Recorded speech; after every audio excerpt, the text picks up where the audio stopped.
Hi, everyone. We're a little early, so we're going to give it a few minutes and wait for everybody who's going to attend to show up, and then we'll get started. So I'm going to put myself on mute, and I'll be back in a little bit.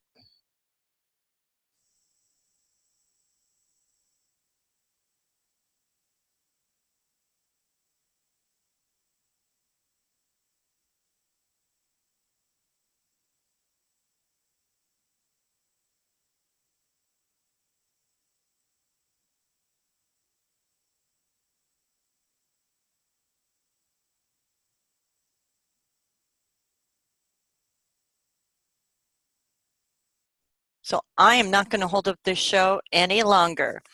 Today, I'm going to sneeze. Sorry. Excuse me one second. Excuse me. Today we're going to look at the first part of Chapter 3, and then we're going to wrap up Chapter 3 on Thursday. Hopefully we'll be in our classroom. I do apologize for last Thursday. I had from all the melting of the snow and the rain going on, we were getting water in our basement, and I had to come home and take care of that. And the only reason I was even on campus was because I had to give a test in my 211 class, and I never, missed class the day of a test. So we aren't far behind. We just are going to talk about all of Chapter 3 this week between Tuesday and Thursday, and then we'll be ready for our test next Tuesday. So I'm going to do a lot of talking. We probably won't be here the whole time. I do have some PowerPoint questions just to get your minds working a little bit. You could answer on your own, and we'll see what the answers are, and we'll go from there. So today's focus is on demand and supply. And then Thursday, we're going to focus on finding market equilibrium, how market equilibrium could change due to supply and demand, and then finally, how the government affects our market. Just some information regarding that. So I am going to start up a Word document to do some notes in. If at any time you need to stop me and ask me any questions, feel free to do that. Whoops, let me get this shared. I know there's a whiteboard, but I like to use Word. Now, where the heck did it go? Show me all my windows. Just give me a second. There it is. Okay. So you should see my window open to Word. And if, like I said, if you have any questions, you can unmute yourself and ask a question, or, just throw a chat in there and I will answer it. Okay. So Chapter 3, demand, supply, and market equilibrium. So the first thing, before we even start talking about supply, demand, we have to make sure we understand where supply and demand is determined and the pricing of products, and that's in our markets. Okay, so very simply, a market is where customers, buyers, demanders, so there's your demand, and suppliers, sellers, okay, come together to exchange a product or service. So, there's all different types of markets. There's national markets, local markets, international markets. But anywhere these transactions are occurring, you have a market. Now, our chapter focuses on highly competitive markets. Okay, and there's some characteristics of those you have to be aware of. The first is that it's a large number of independent buyers and sellers. So that's the first characteristic it has. They are selling a standardized good or goods, common goods, the same type. And prices are determined through interaction of both groups. Whoops. Both groups. Not just one individual. Okay, so we're looking at a market. We're not looking at one person. And let me correct my. Okay, so you could think of the stock market where stock prices are determined. Large amounts of independent buyers and sellers buying and selling stock. Both of these groups are interacting with one another to determine the price. They mentioned the wheat market. So any large product market, oil, okay, that's the competitive markets we're talking about here. So what we're doing in this chapter is showing you how markets adjust to the changes and the role prices have in bringing the markets towards this concept of equilibrium. Okay, so that's where we're starting, the markets. Now within the markets, we have our first major group, the demanders, the buyers. Okay, so we're going to focus on them. How is demand determined? Okay, so we could start with a demand schedule. We're going to show you one of those in a second. So a demand schedule is how much of a product the consumers, the buyers, the demanders are willing and able to buy at each specific price at a specific time. We're not talking over 3 years. We're talking like in a week, in 2 weeks, a month. So it has to be a time period defined. That's what a demand schedule will show. Okay, so I'm going to stop sharing my Word. I'm going to go ahead over to Excel. And since Mike likes using his microphone, and I know he's paying attention, right, Mike? Answer me, Mike. Yeah. See? Oh, okay. Let's focus on Mike. Mike, what do you want to buy? What do you want to buy? What? Tell me something you want to buy. I want to buy a car. Oh, a car. Okay. Let's do something a little smaller, like, I don't know, beer. All right, let me buy some beer, yeah. Beer. Okay. So, how many beers would you buy if they were $2? How much money do I have? It doesn't matter. Say you have $20. Well, it depends. It depends on how much I want to drink. All right. Assume you were in a drinking mood. Drinking mood? I'll probably use all of that $20. So I'll probably buy so 10. How many would you buy if they were $4? Probably use them all again, so 5. Okay, how many would you buy if they were $5? Probably 4. What if they were $10? Probably wouldn't buy them. You wouldn't buy them. Interesting. Yeah. Okay, so that is a demand schedule. Okay, we just created a demand schedule in the graph in my Excel. Oh, am I showing? Could you see this? No. No, I forgot to share it. See, I always do this. Here we go. Let me share that. Okay, so now you see it. So here's the beer. Okay, over here is our data about the beer. Here's the price, and there's the amount Mike is willing to buy at each price. Notice he won't buy any when it's really expensive in his eyes. But as the cost of it or the price of it decreases, the amount he purchases or would consume or demand increases. And that's normal. That's what the law of demand says will happen. And we're going to go into that now. So let me go back over. I'll stop sharing that and go back over into my notes area. So the law of demand is just demand behavior. And here are the main characteristics of it.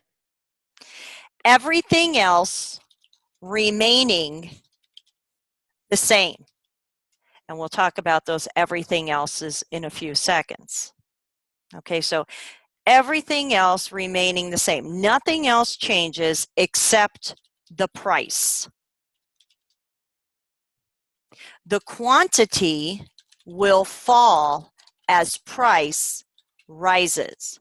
So quantity demanded will fall as price rises. And we saw that with Mike and his willingness to buy beer as that price increases.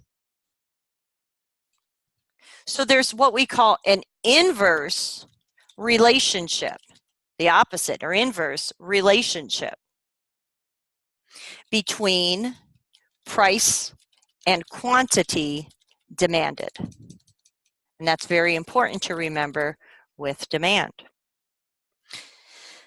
Now, why does this occur? Well, there's a few explanations for it. The first is something we already talked about.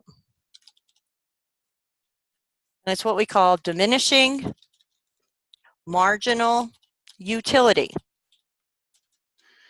There's a decrease in added satisfaction as Mike consumes more beer. In plain English, okay? As, if you want to look at that, as one consumes additional units of a good. Okay, that's the first thing. The next thing is the whole income aspect of it. Okay, a lower price increases the purchasing power of the consumer. Mike was willing to buy 10 beers when they, excuse me one second. Okay. Sorry, my father-in-law is in the midst of going into a nursing home. Okay. Let me get back into my train of thought here. But as Mike said, $2 beers, I'll get 10 of them. But when it was a $10 beer, no thank you, I don't even want one. And he had $20. So that is another explanation as to why. And then finally, substitution effects. As prices of an item decrease, there is incentive to substitute that lower priced good for a current higher price good. So that's another explanation as to why the demand increases when price decreases. So maybe Mike would say, oh, the beer costs $10, but I could have 2 rum and cokes for $5 each. Okay, so when the price of the rum and cokes are at $5, he's willing to buy 2 of them, but he won't buy that one beer at $10. Same amount of money. He's substituting the rum and cokes for the beer. So that's why the demand increases. Income, marginal utility, and substitution effect with pricing. Okay, so any questions on that? Nope, I don't see anything. Okay, I'm gonna go back over to my spreadsheet with my nice little graph. So right now, you notice this inverse relationship, it's down sloping. zero quantity at $10, and we always put the price on the vertical axis, quantity on the horizontal. Let me just move this down because that's my supply. Oh, come on. Don't be a, there we go. I don't want to get that confused. Okay, so this is telling us how demand, quantity demanded, will change when a price changes. It's not saying demand changes, it's saying quantity demanded will change as price changes. So when price goes down to $4, he's willing to buy 5. When price goes down to $2, he'll buy 10. When price goes up to $5, he'll buy 4. So the quantity of the demand changes as the price changes at this point in time. Now, the other part we need to talk about is how demand changes when these other factors, these other things being equal things, change. So I'm going to be flipping back and forth here, so I apologize. I think I can, let me see if you guys can see that. No. Could you guys see the Word document okay? Somebody just give me a yes or a no.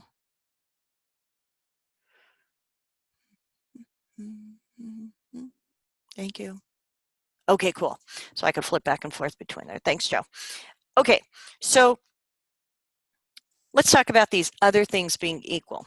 What are they? Tastes. Okay. Tastes of the consumers. Meaning, if people want, so we focused on Mike in our example of the law of demand, just to show Mike. But in a market system, it's all the Mikes of the world who drink beer. It's all of their preference with price and quantity that make up the demand curve. So when we're talking about taste, we're talking about the entire market.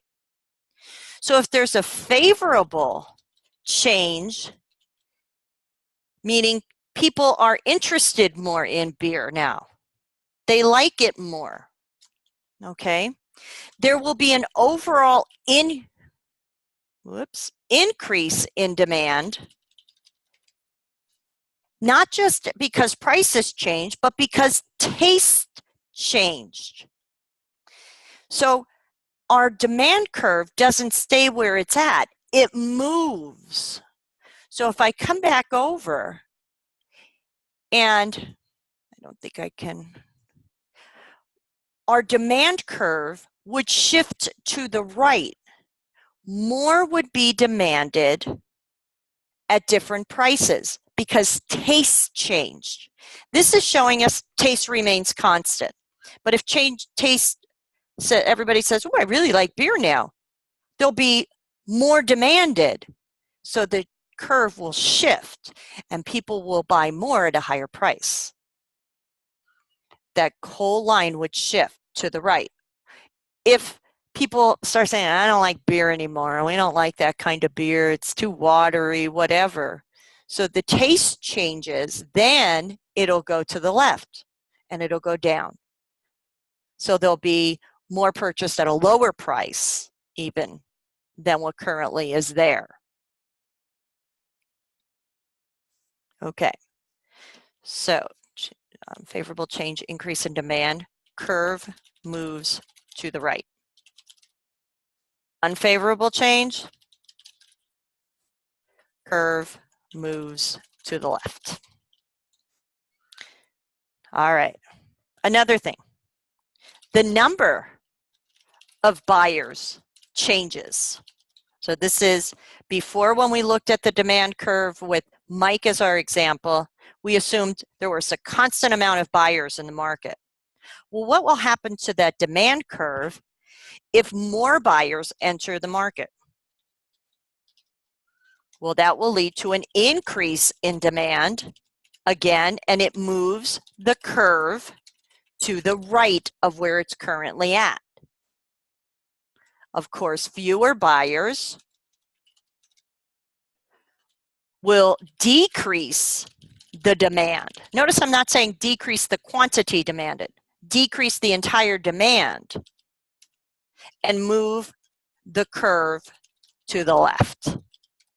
So that's how the curve will move right or left, the changes in these other things being constant. So before these things remain the same, we created our curve. Now when they change, what will happen to that curve? Income. Income will change demand.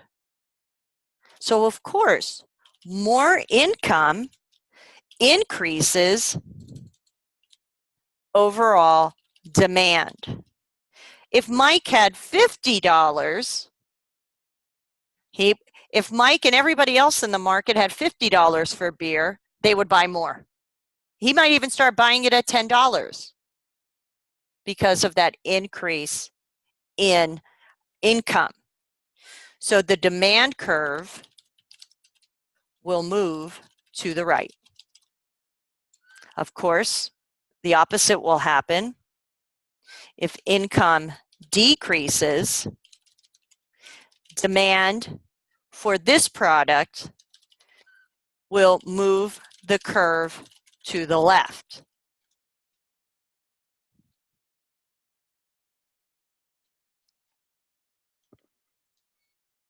Okay, so let's just go back so we can get a picture of this.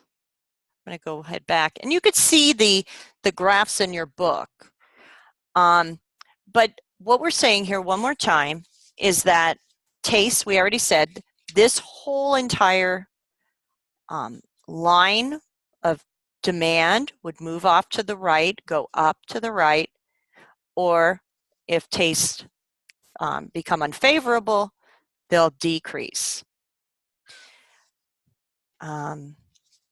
The number of buyers, again, would move this entire line to the right, up. Less buyers would move it down. Same with income. So we're moving that whole line. We want to make sure of that. Quantity demanded only changes when price changes on our line. Demand changes with these other factors changing that we kept constant when we made the original line. The final, or no, there's two more actually, but the next one we want to look at is how the prices of related goods affect overall demand. So if there's substitute goods, so you could substitute a good for a higher price good, the price of the substitute good and demand for the other good are directly related. Okay, so the price will decrease for the substitute good when the price of the other good, or I'm sorry, when the demand for the other good increases. Example, as the price of Coca-Cola rises, so as Coca-Cola increases, people will buy less of it. They'll buy more Pepsi. So it's a direct relationship there. Complementary goods, they have to be used together. They have an inverse relationship between price and demand. For instance, a hockey puck and a hockey stick. You need both of those to play hockey, right? So when the price of the hockey stick goes up, okay, so the price of the hockey stick goes up, the demand for the hockey puck will go down because they won't buy as much, because they won't be buying as much hockey sticks. Okay, so that's what we're talking about with regards to demand for substitute and complementary goods.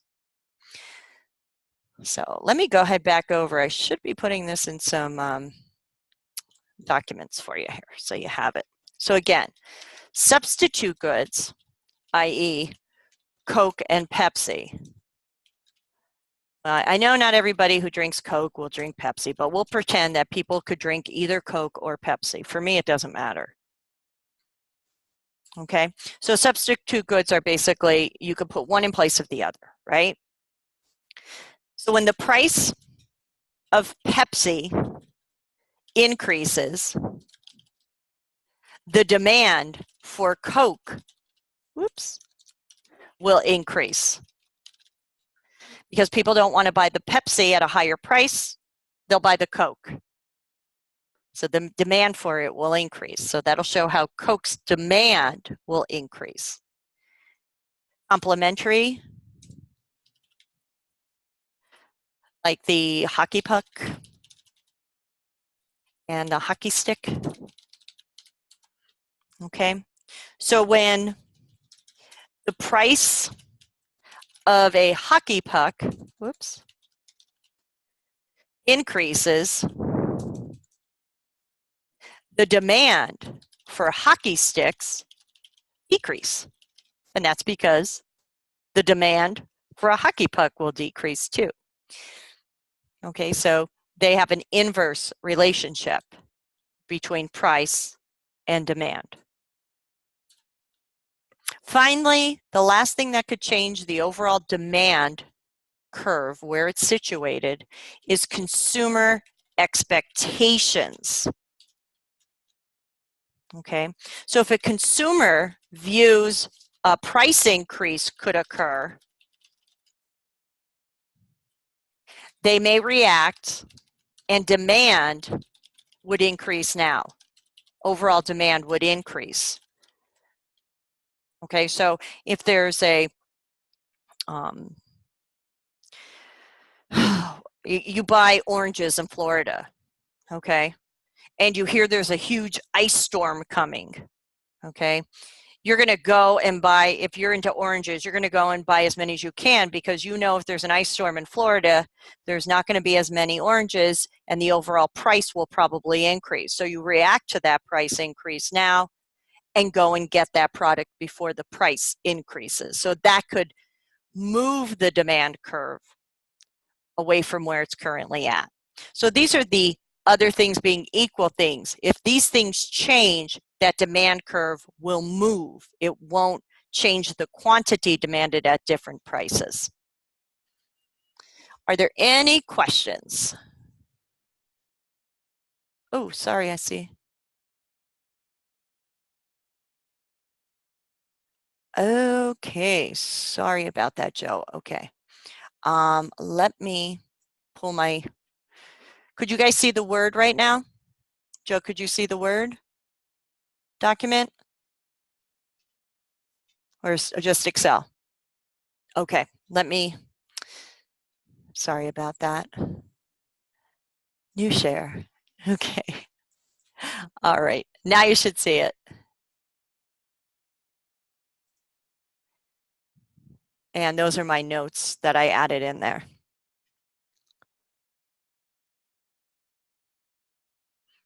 Are you okay now?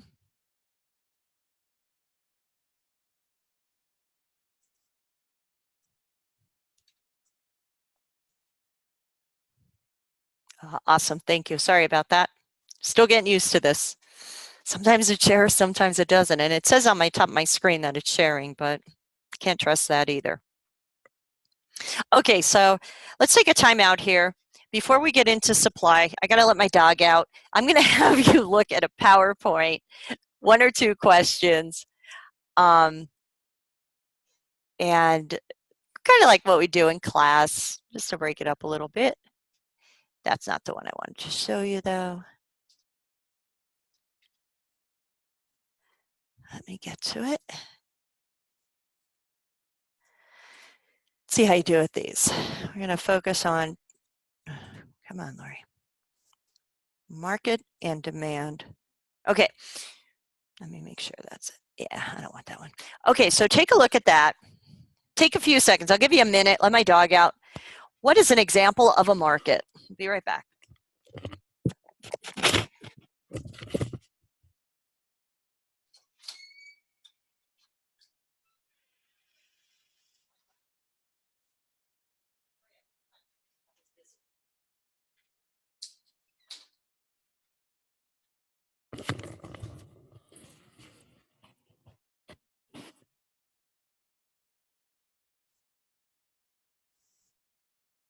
Oops, sorry, hold on.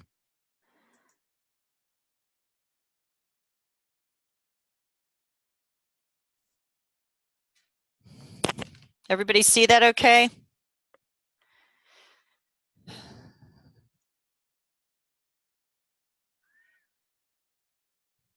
you can't see it, let me know. I have my chat up.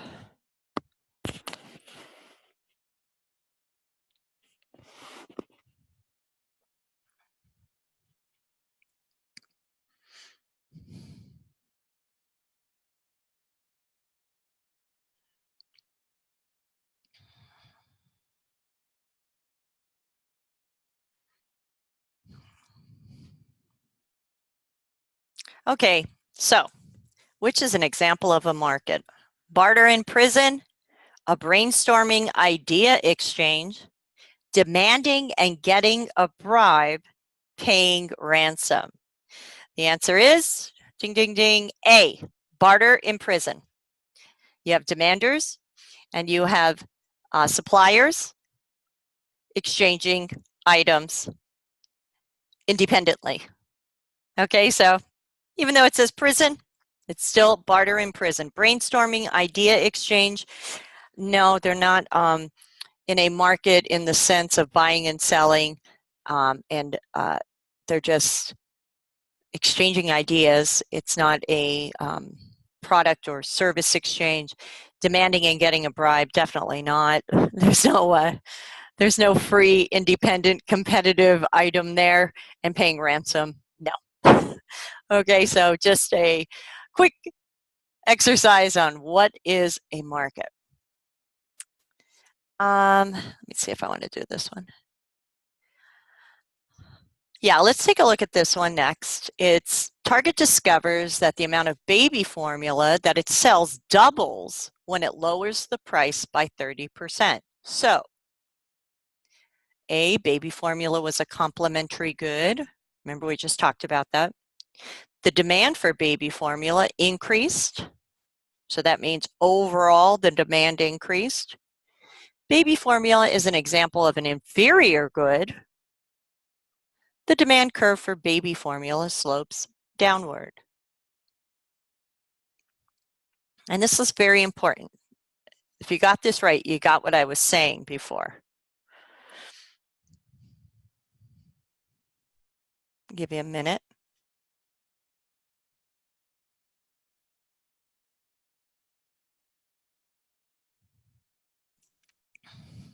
Okay, the answer is D. The demand curve for baby formula slopes downward. Remember what I said before. All things being equal, when price changes, quantity demanded changes inversely. So Target discovers that the amount of baby formula that it sells doubles when it lowers the price by 30%. Well, when there's a price change, the amount demanded will, the quantity demanded will increase, and that's defined on our demand curve. Just to go back to it, like Mike and his beer, okay? It's the same concept. So none of those other answers, had anything to do with the demand curve. Let me go back to it quickly and make sure you could see it.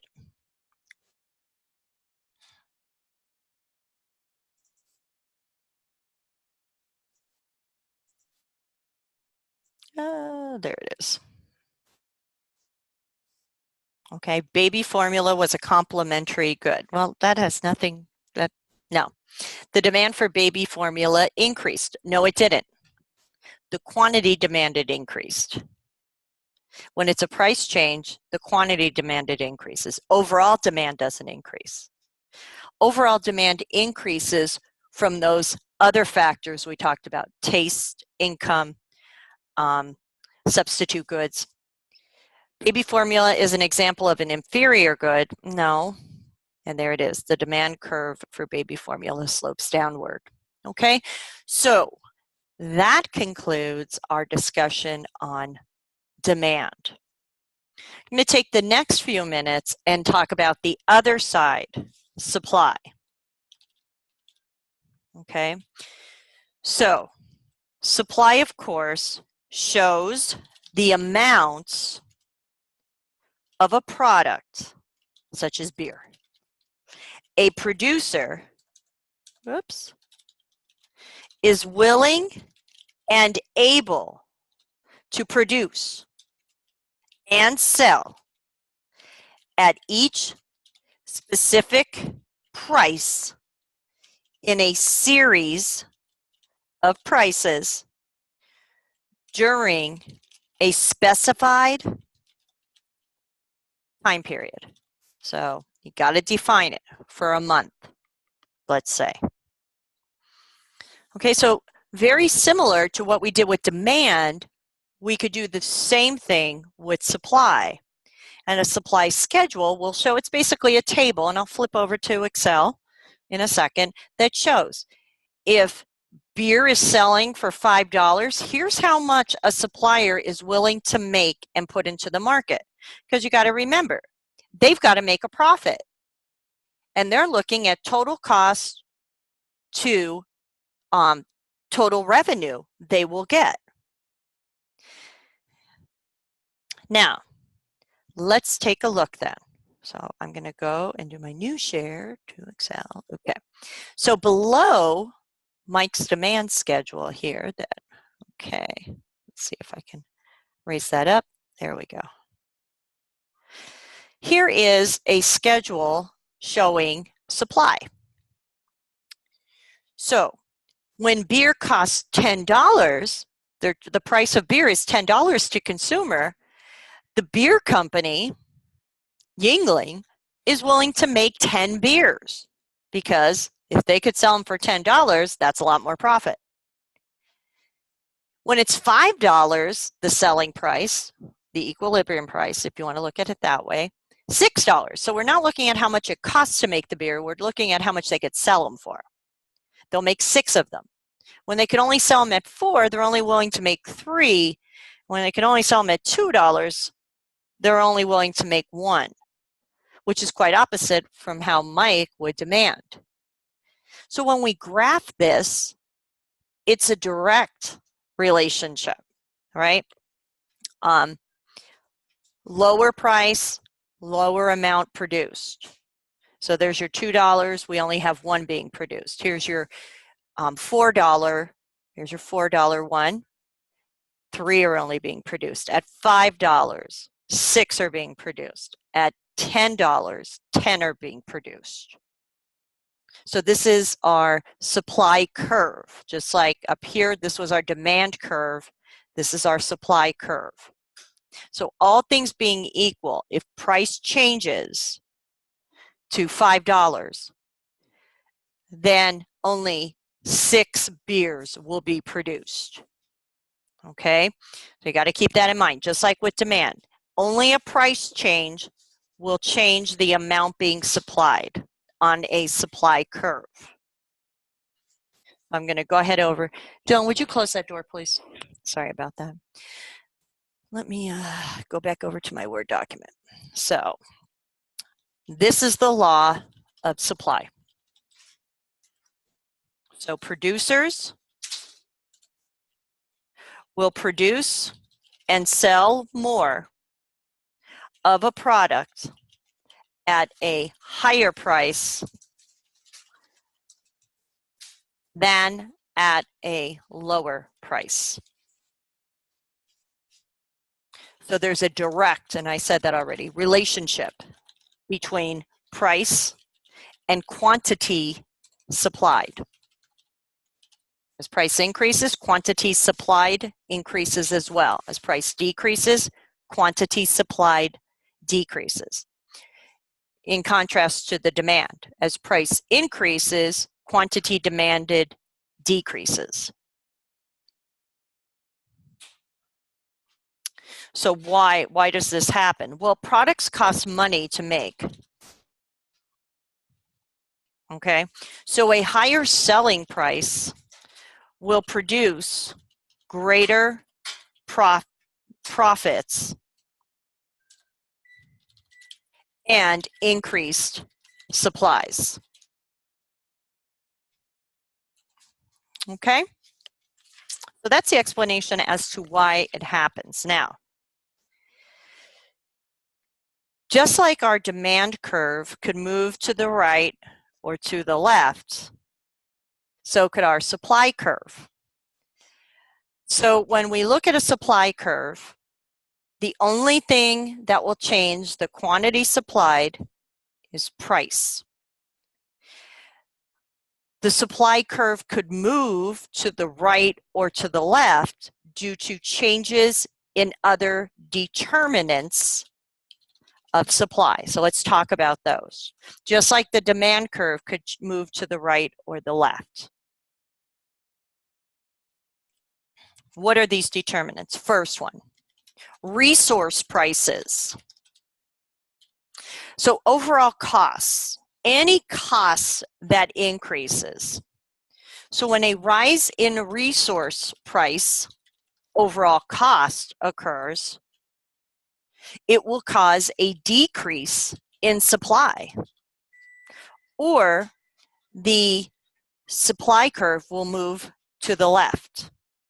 The opposite will happen. So if there's a decrease in resource prices, that means costs decrease. And the supply curve will move to the right.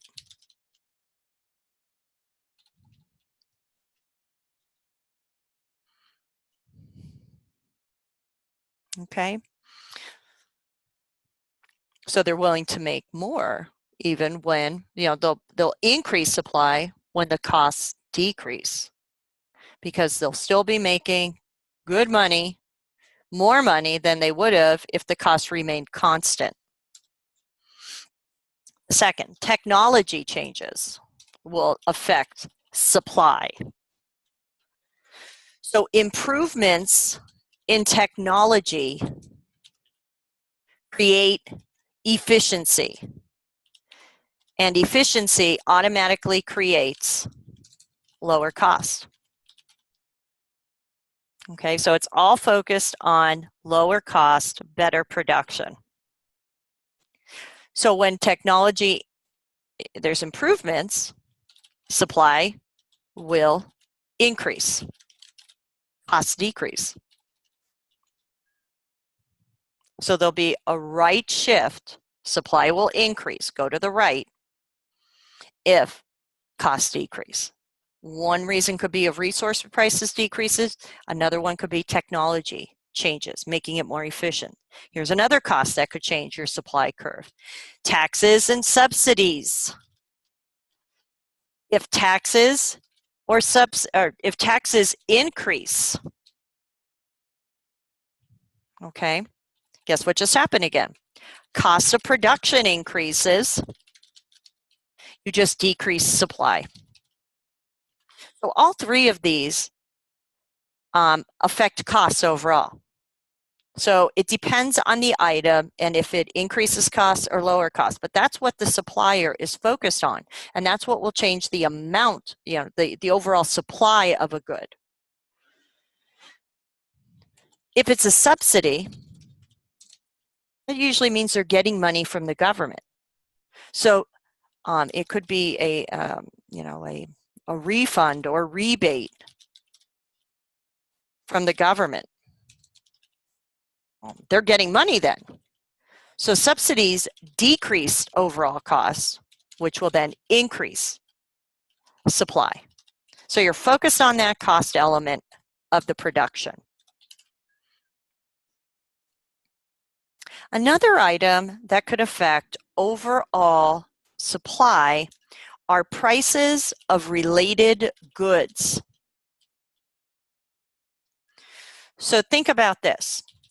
If the price of a substitute production good rises, producers may shift production toward the higher priced good.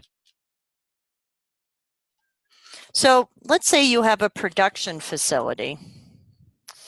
Let's see, what could you make? You make beer and you make wine. Okay. And you could think of those as substituting for one another. If the price of wine rises, okay, beer may stop being produced, supplied, in favor of wine being produced or supplied because the price of it increased. Okay, so we're not talking about just beer increased, how much, what kind of quantity would you supply of just beer? No, we're talking about related goods. The price changes. So how does that affect? Will the production facility start making that product instead of the original one? If that's the case, beer will stop being supplied, so it'll decrease. The wine will increase. Because remember, the suppliers are focused on making money. Producer expectations could change the supply curve, the direction, to the right or to the left. Just like buyers could go out and buy something if they feared the price of it will increase, producers, if they think a future price will increase on a product, will supply more of it. Okay? If they think the price will decrease, they'll supply less of it now. So that could change the overall supply of a product. And the final determinant of supply are the overall number of suppliers or sellers.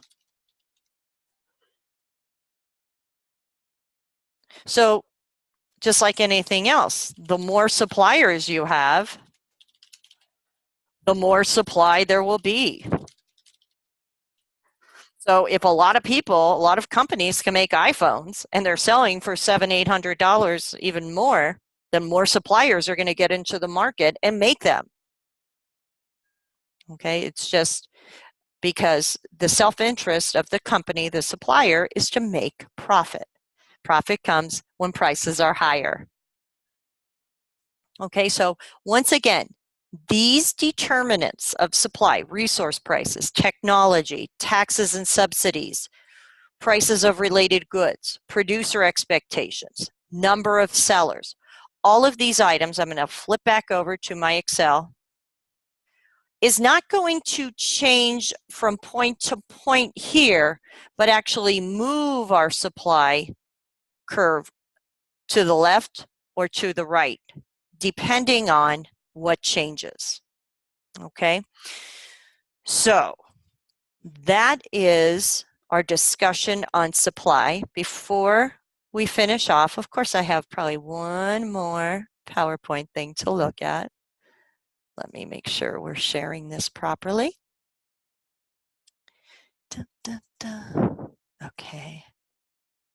No.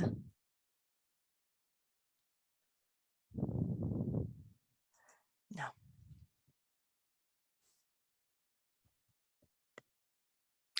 Here we go. For oil, each of these is a possible determinant of supply. Remember what we said, there's quantity of supply. What determines quantity of supply versus what is a possible determinant of overall supply, if supply will increase or decrease. The cost of new drilling technologies, the current price of oil, the future oil prices, or weather. So take a second and you could answer that one. I'm going to put myself on mute.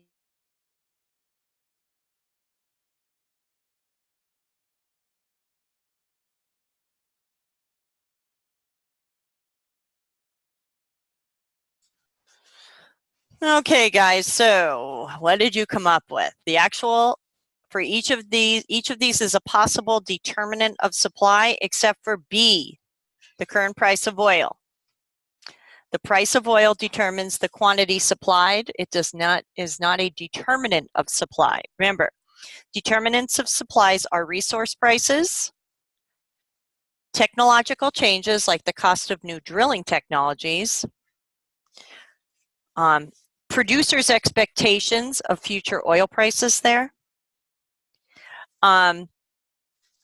resource prices, so the effects of weather, that's that could impact the overall supply. But the quantity supplied is only based on the price of oil right now. Okay, so all the rest are determinants there. Okay, I think that is where I'm going to stop our discussion for today. Are there any questions? I don't want to end with that. I see a chat there. Nope. Okay, Joe, thank you. Well, thank you everybody for coming out and spending this time and doing this recording. I am going to post it out on Canvas through YouTube video, so if you want to listen to it again. Thursday, we're going to pick up with market equilibrium and how that equilibrium can change due to the overall change in supply or demand, and wrap up talking about how the government impacts these numbers as well with some of the controls they put on the economy. So just to get start to get a flavor for how the government impacts us. Okay, so if see you later, Mike. If there's any items due, please stay up on it. I'm just checking my schedule here really quick. Today, your Learn Smart was due, and then we'll wrap up the chapter on Thursday, and then we should be in good shape. Okay, guys, thank you, and I'll see you on Thursday.